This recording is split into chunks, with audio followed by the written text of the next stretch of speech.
To download D6, we go to Play Store. On Play Store, we will then search for D6. And we want the D6 Connect. The D6 Connect, it will be the black icon, so this black icon over here. And then we click on Install. Okay, and then your D6 will start to download. As soon as it's downloaded, then we can open it up.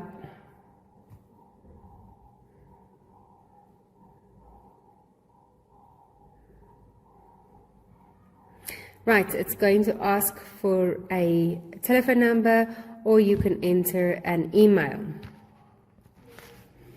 Okay, so you've placed the telephone number in and you say continue. And then it's going to send you a OTP. And there pops up the OTP, so we're just going to place that in.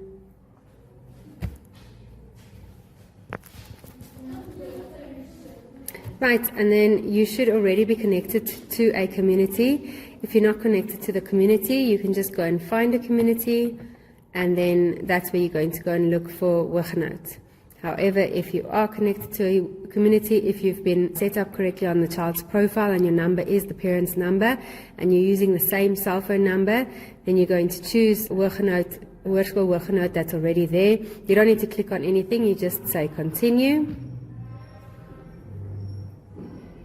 And then everything is going to pop up, and it asks you if you want to enable your push notifications. So this is then our program that we see. So on the opening page of the app, it will always show your latest news. You basically can click on any of the messages and it will open up, and then you can follow the link to that message. You can just go back on the message, and there's all of the messages that were sent to parents. So there's weekly programs that you can go and take a look at. If your child got any information or SMSs, it will also appear here as well. And any communication that the school basically wants to communicate to the parents will be on this first front page. So that's by the messages at the bottom. Then you've also got a calendar, and the calendar is basically speaking about the school calendar, but at this point in time we can click on it. At this point in time there's not really anything that sort of gets put up. And then you've also got some resources that the school might want to communicate with you. So again, that would be then your week programs and your messages or whichever. So we want to actually go through to the portal because that's where the children's information is going to be. Right, so if you are a parent of different children, then it's going to show up like this. Otherwise, you might be a parent of just one child, then it's going to just give you one option of the block. Sometimes there might be something wrong with the profiles, and therefore it will show two different profiles. So I am Tallulah Riley. This is my child here, so I'm going to select this child and I'm going to proceed. Okay, so we've got our parent portal. On our parent portal, we've got different places that we can go to. We've got our own profile. So it's going to have your name. This is now the parents, obviously. You're going to, if you want to place an email address there. You can also go and add some contact details. If you want to add something here, you can just add it. You can decide what you want to add, maybe an email or a cell phone number. If you click on it, then you're going to be able to add an email address there.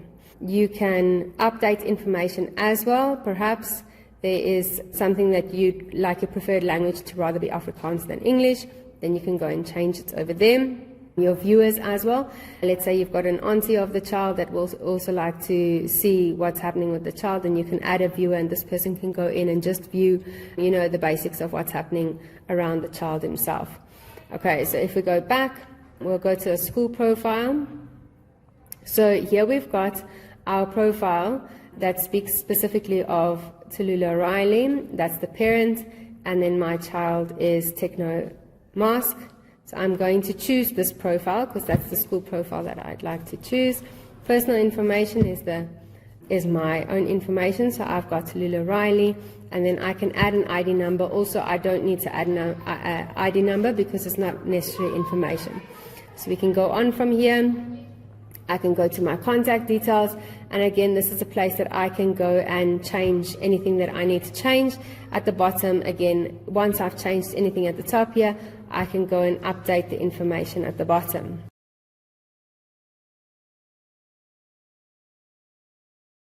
The school profiles, so that was for Tallulah Riley. If we go to Children Overview, just to show you again, we go to Children Overview. So this is where we want to actually go into our child's profile to examine exactly what's going on. So this is my child. You'll see their name is at the top there. If you want to view them or to see anything specific about them, then you can just click on their name. We can go to personal information over there, and here is their personal information. Maybe your child's name has been spelled incorrectly. So let's say on this one, it's not supposed to be Mask, it's supposed to be Musk. So I'd like to just go in and correct the information there. They don't have a cell phone number yet or an email, so everything else is correct, and I'd like to update this information. So it's updated successfully, and we can proceed then through to the next part of the information. So I just go back to Overview, and then on this page, we can see a couple of things that's actually happening here. The first one is I can see that this child is in grade 8F. F is the register class. So this, I can see exactly in what grade the child is, as well as the register class that they've been allocated. Then they've also got a code. This is the debtor code over here. This is the family code that's going to be used in order to pay the school fees. So that is luckily on the overview page.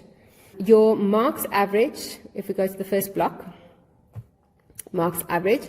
So the school at this present time is not using this system, but it does at least show us or give an overview of what subjects the child has or is presently doing.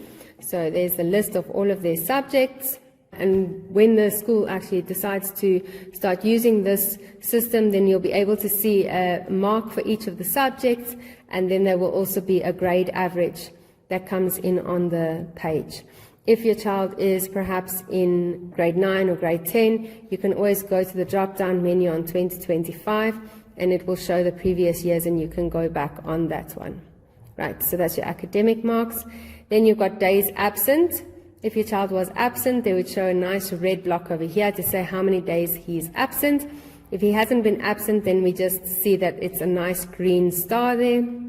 If, however, you know that your child is going to be absent, or you've taken him to the doctor, you can always go and add an absentee notice. It's going to open up with today's date. You can go and change that date if you want to, so you can just click on the date, and we can maybe say, okay, well, I want to take my child to the doctor tomorrow. So we set that in, and it ends tomorrow. I'm going to leave it as such because I don't know if the doctor is going to book the child off. Then I can go there and I'm going to say, well, I need to take the child to the doctor. So I'm just going to say that it's an illness.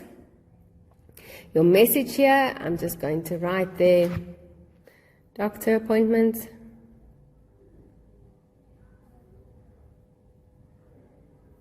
Right. And then if I have got a sick note, I can actually click here to add a file. So let's say I've already gone to the doctor and the doctor has provided me with a sick note, then I don't have to worry about losing it or maybe misplacing it somewhere.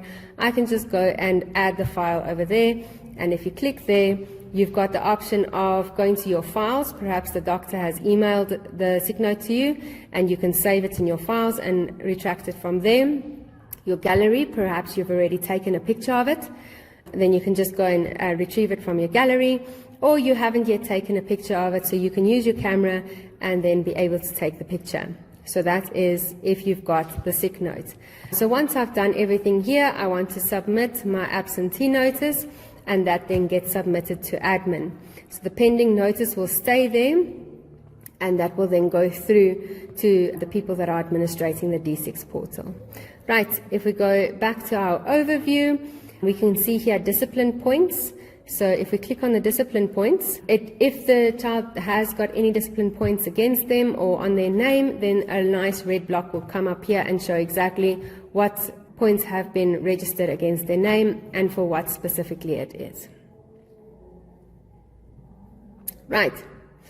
Then we've got a nice feature on this portal is here at the bottom where it says fees due.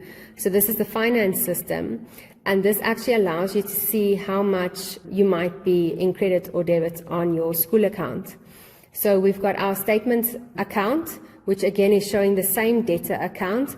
If you've got more than one child in the school, it's also a good idea to make sure that all the debtor codes are correct, because you might be paying towards one debtor code and then you've got two children and then the second payment is not going through to the right child. So it is very important that you go and check your debtor's code.